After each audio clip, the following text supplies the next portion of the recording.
Почитувани гледачи, добро вечер, ова е новото издание на емисијата во ординација и вечерашната емисија е во однос на состојбите со COVID-19 во земјава, анализи од страна на Министерството, а што велат и лекарите, докаде и каква е состојбата со новопозитивните, но и докаде е состојбата со колективниот имунитет и имунитетот стекнат од страна на вакцините. Прв предлог го најавувам прилогот за вакцинацијата, односно интересот кај младата популација. Македонските граѓани на возраст од 18 до 40 години најмалку се опфатени со вакцинацијата, покажуваат податоците на Министерството за здравство, додека стапките на вакцинирани кај повозрастните старосни групи над 50 години надминуваат 50%, кај помладите тоа е многу низок и едва достигнува 20%. Особено критична е состојбата кај старосната група помеѓу 18 и 24, каде опфатот достигнува мизерни 10%. Во старосната група на граѓаните од 18 до 40 досега се целосно со 2 дози вакцини, нешто помалку од 105.000 луѓе. Севкупно прва доза примиле точно 173.697 граѓани во целата држава од оваа старосна група, покажуваат податоците кои се добиваат од Министерството за здравство. Премиерот Заев и министерот Венко Филипч вчера промовираа кампањата Вакцинирај се, која прави обид да се подигна свеста за потребата од вакцинација и да им се застане на патот на лажните вести и дезинформациите. При тоа Филипче на пресот апелираше токму до младите категории на граѓани да се имунизираат и да се заштитат од опасниот вирус. Земејќи ги предвид искуствата од светот, но и нашите искуства, би сакал уште еднаш да истакнам дека вакцината е во моментов најсилното оружје за борба со вирусот, а сите вакцини против COVID-19 се безбедни и ефикасни и ја намалуваат можноста од заболување, драстично го намалуваат ризикот од тешка форма на болеста и смртен исход. Секој од вакцините кои сме ги имале досега и ги имаме во моментов е одобрена во нашата држава само и единствено доколку успешно ги поминала сите фази од сите степени на клиничките студии. И тоа се национални и меѓународни стандарди од кои немаме одстапки. Сите сакаме да си го вратиме спокојот и нормалното функционирање. И затоа сите мора да направиме чекор кон таа цел. А тоа може да се постигне само кога ќе имаме имунизирано население, заштитено од девастирачките последици на вирусот. Почитувани сограѓани, според динамиката со која што бројот се зголемува, пред нас е период во кој што ситуацијата може да биде навистина критична. Поголемиот број на нови случаи заболени од коронавирусот е најизразен во градовите со помал опфат на вакцинирани граѓани, за разлика од средините каде што има имунизација со вакцини достигната 50 или повеќе проценти. Смртните случаеви и воглавно оние случаеви со потешки форми се невакцинирани. Но не апелите, туку рестрикциите кои ги воведе владата веројатно придонесува бројките сепак да почнат да растат последниве 2 седмици. Од просечните 3 до 4.000 ново вакцинирани дневно во текот на јули и почетокот на август, сега бројките се најмалку тројно зголемени. При тоа треба да се напомене дека од почетокот на пандемијата, па се до пред неколку месеци, официјалниот наратив на надлежните, не само во Македонија, беше дека помладите граѓани помалку страдаат од коронавирусот и дека фокусот треба да се стави на повозрастните и ранливите групи.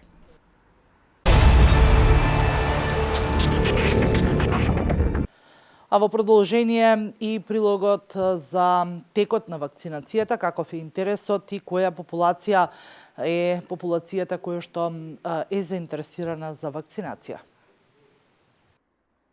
Министерот за здравство Венко Филипче денеска вели дека во новите бројки на новодиагностицирани се охрабрувачки и истите паѓаат. Но како што вели, премногу е рано да се каже дека тоа е некаков тренд и затоа будно се следи ситуацијата и се анализираат сите параметри. Тој ги повика на масовна вакцинација младите, особено родителите чии деца ќе почнат да одат во училиште или пак во градинка. Дозволете да повикам повторно на масовна вакцинација, посебно родителите чии деца сега ќе почнат да одат во училиште или во градинка, децата кои што не може да се вакцинираат, Зборувам на децата под 12 годишна возраст. Битно е нивните родители да се вакцинираат со цел да се обезбедат семејствата. Ова е единствениот начин да се смени сликата за пандемијата. Сите пандемии и епидемии историски гледано наназад во светот завршиле исклучиво со вакцинација, не со прележување на болеста, и сега кога го имаме овој инструмент, механизам на располагање и кога веќе е докажано ефикасен, односно ефективен, а тоа сега се манифестира со релативно помалиот број на пациенти во градовите каде што е поголем опфатот на со вакцинација, да тоа е единствениот механизам да целосно се смени сликата со пандемијата, како кај нас во регионот, така и во целиот свет. Министерот Филипче денеска на пресконференција по повод отварањето на пунктот за вакцинација во спортскиот центар Борис Трајковски во Скопје рече дека се разгледуваат некои светски искуства за тоа што се прави во училиштата во однос на брзите тестови кај децата. Сето тоа се разгледува од страна на експертите и засега не се препорачуваат никакви дополнителни мерки, но може да донесеме и други препораки согласно тоа како ќе се одвива сликата со пандемијата во земјава. Децидене Филипче.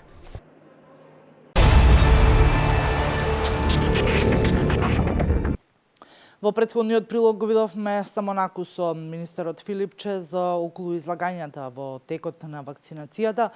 Во продолжение предлагам да ја слушнеме целосната изјава. Еве од денеска во функција е вакциналниот пункт во малата сала во спортскиот центар Борис Трајковски. Еден дел од тимот лекари, медицински сестри, волонтери од Црвениот крст, од повеќе пунктови во здравствен дом Скопје од денеска функционираат и работат тука со цел да се зголеми пристапот до вакцините, имајќи го предвид големиот интерес кој што го има кај граѓаните после воведувањето на новите мерки и препореки. На територијата на целата држава вакцинацијата добро се спроведува, одличен е просекот на граѓани кои што се јавуваат секој ден, некаде над 10.000, и со тоа вкупниот број на граѓани кои што се сега вакцинирани со најмалку една доза на вакцина изнесува близу 700.000, од кои 510.000 се ревакцинирани. Она што е карактеристично и интересно е што во последниот период значено расте интересот за вакцинација на помладите групи на граѓани, посебно од 18 до 40 години, и сега таа бројка изнесува некаде околу 170.000 вакцинирани граѓани, што е според анализите 26% од вкупното население во тие возрастни групи. Дозволете да дам уште неколку информации за ситуацијата, состојбата во болниците.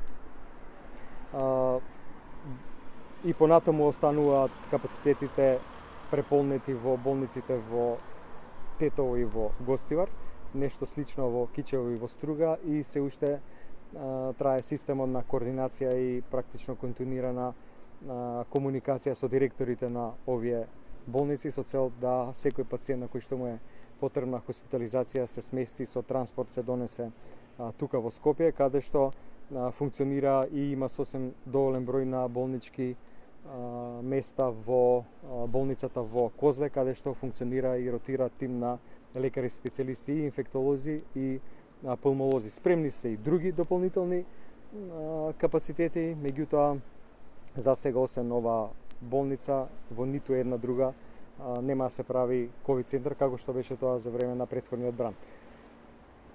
Охрабруваат новите бројки на диагностицирани во смисла на тоа дека опаѓаат. Мора да кажам дека сметаме дека е премногу рано да се каже дека е ова некаков тренд или дека оди во насока да споредбено со претходните два брана овој трае нешто порано, затоа будно ја пратиме ситуацијата, се анализираат сите параметри.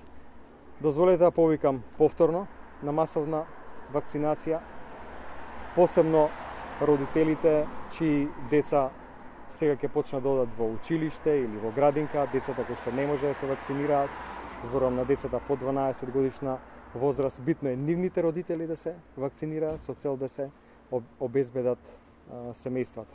Ова е единствениот начин да се смени сликата за пандемијата. Сите пандемии и епидемии историски гледано наназад во светот завршиле исклучиво со вакцинација, не со прележување на болеста и сега кога го имаме овој инструмент, механизам на располагање и кога веќе е докажано ефикасен, односно ефективен, а тоа сега се манифестира со малиот, релативно помалиот број на пациенти во градовите каде што е поголем опфатот на со вакцинација, да тоа е единствениот механизам да целосно се смени сликата со пандемијата, како кај нас во регионот, така и во целиот свет.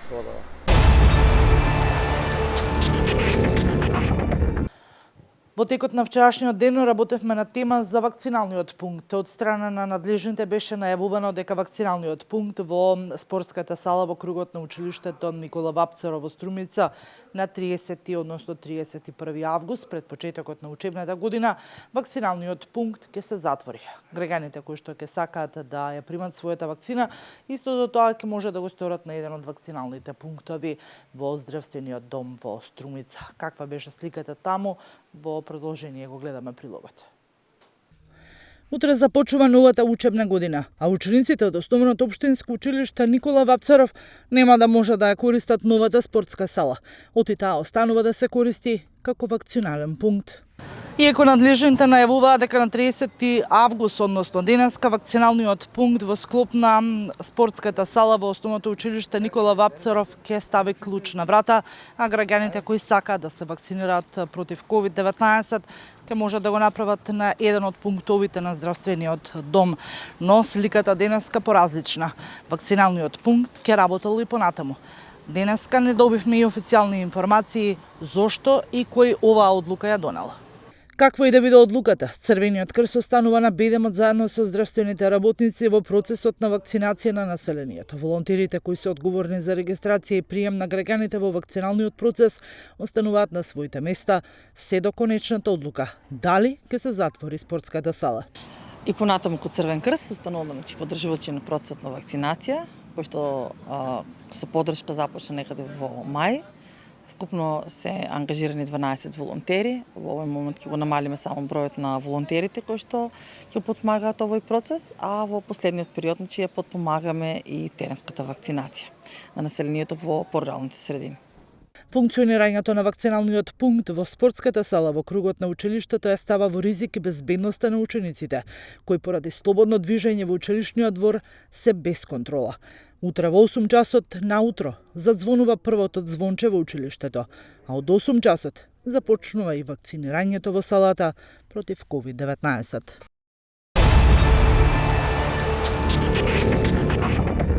А колешката Ивана Вангелова работеше на тема протоколи во училиштата и како учениците, наставниците, но и вработените во училиштата треба да се однесуваат со стартот на новата учебна година. Често мијање на раце, задолжително носење маска, како и одржување физичка дистанца, се мерките кои треба да ги запазуваат и најмалите, кои веќе од утре започнуваат со училиште. По една годишна пауза, поради пандемијата со COVID-19, учениците повторно ќе седнат на училишните клупи. Лекарите со апел до родителите на најмалите, како да ги подготват за училиште, без да имаат паника или вознемиреност од вирусот. Во пресред на почетокот на новата школска година, едно кратко резиме.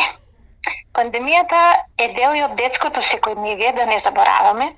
Децата исто така имаат многобројни прашања, на кои треба да се одговори соодветно, без истите да предизвикаат паника или вознемиреност кај детето. Кај поголемите деца, преку дискусија и практично, преку личен пример, да се поттикне детето на спазување мерки за намалување на ризикот од инфицирање и тоа. Добри хигиенски навики, тоа често мијање раце, носење маска во затворен простор, како и одржување физичка дистанца.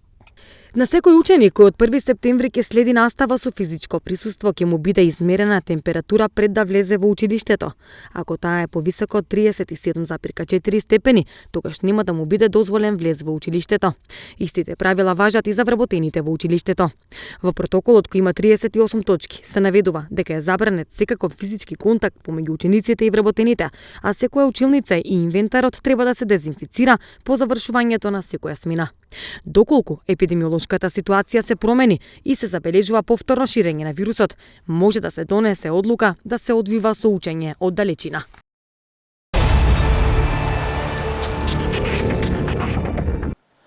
А колешката Сузана Мицева работеше на тема колку гевгеличани можат веќе да се пофалат дека имат колективен имунитет, односно работеше на тема од изјавата на доктор Олумчев, епидемиолог во Гевгелиската болница. Да го погледнеме прилогот. Природниот имунитет што се добива со прележување на вирусот COVID-19 е поквалитетен според епидемиологот Сашо Олумчев, но во овој случај ризикот за негово добивање е далеку поголем. Гевгелискиот епидемиолог вели дека затоа вакцинацијата е решение со помали ризици, бидејќи негативните ефекти се многу мали. Од искуство, секогаш јас сум поборник за природниот имунитет. Постојат два вида на имунитет, природен и вештачки. Природниот имунитет е стекнат со прележување на болеста и тој обично дава еден солиден имунитет, зависно за кој аген се работи, значи кој тип на вируси. Овој вирус не е прилично инфективен, меѓутоа брзо мутира, така да се уште едноставно немаше време.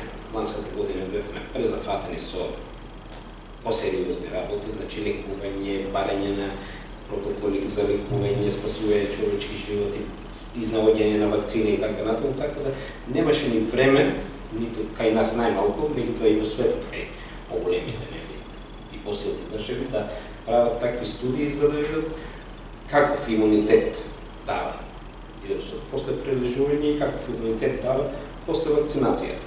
Сега се прават некои резултати првични, имаме некои зборуваат дека после 3 месеци паѓаат антителата, некои после 6 месеци, меѓутоа е сега. Кажува дека имунитет има или нема.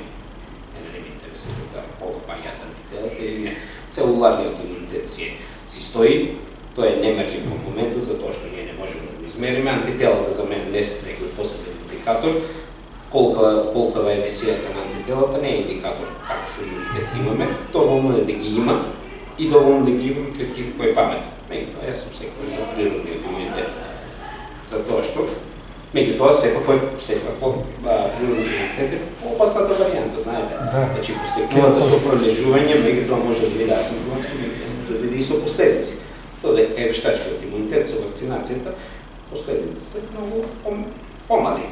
Значи, може многу ретко да се јави некоја компликација од вакцината или на милион, на 2 милиона може да се јави некоја компликација кај еден или двајца пациенти.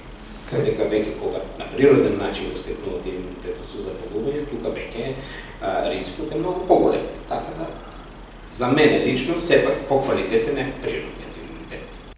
Бројот на заболени во август 2021 година е за неколку проценти повисок од лани истиот период, но гевгелискиот лекар смета дека мора да се има предвид дека делтасојот на COVID-19 кој што е присутен во моментов во земјава е за 60 до 70% поинфективен од алфа-сојот кој што го имавме лани. За Олумчев, дури бројот на заразени е помал од она што би се очекувало, но смета дека тоа е резултат на високиот процент на вакцинирани граѓани во Гевгелија и на природниот имунитет кој што го стекнале прележаните граѓани.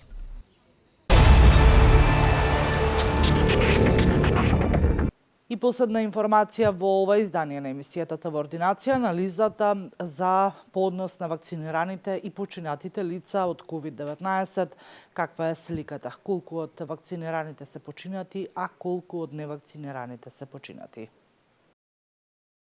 Високата смртност од COVID-19 се должи на големиот број коморбидитети што ги имаат пациентите, вели министерот за здравство Венко Филипче. На денешната пресконференција тој рече дека изминатите 3 недели ги следат пациентите кои што се лекуваат во болниците. Според нивните анализи, најчесто се хоспитализираат невакцинирани граѓани. Од регистрираните смртни случаи, најголем дел се на возраст над 60 години, за огромен процент над 73% тие пациенти имаат хронични заболувања, и тоа диабет, хронични заболувања на кардиоваскуларниот систем, на белите дробови.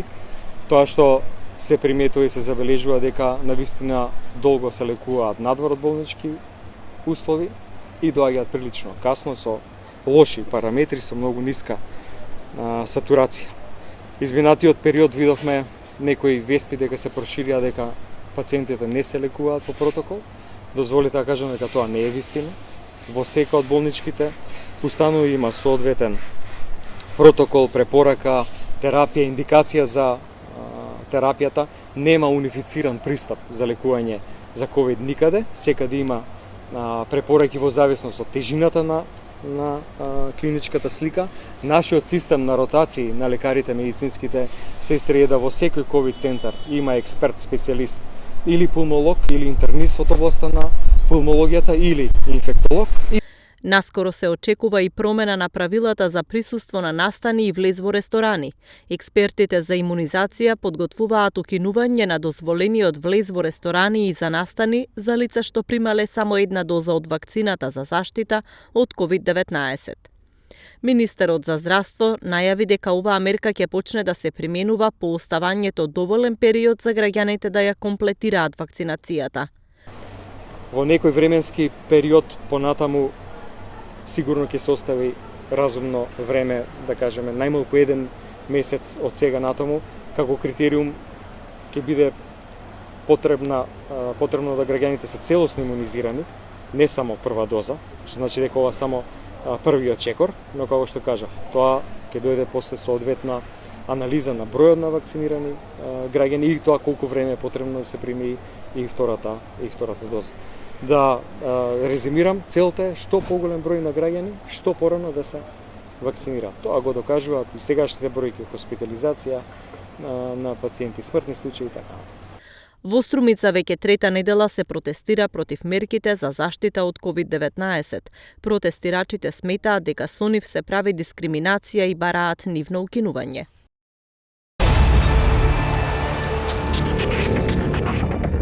Со овој прилог ја заокружуваме денешната емисијата во ординација. Останете и понатаму со Канал Вест, се гледаме наредната среда.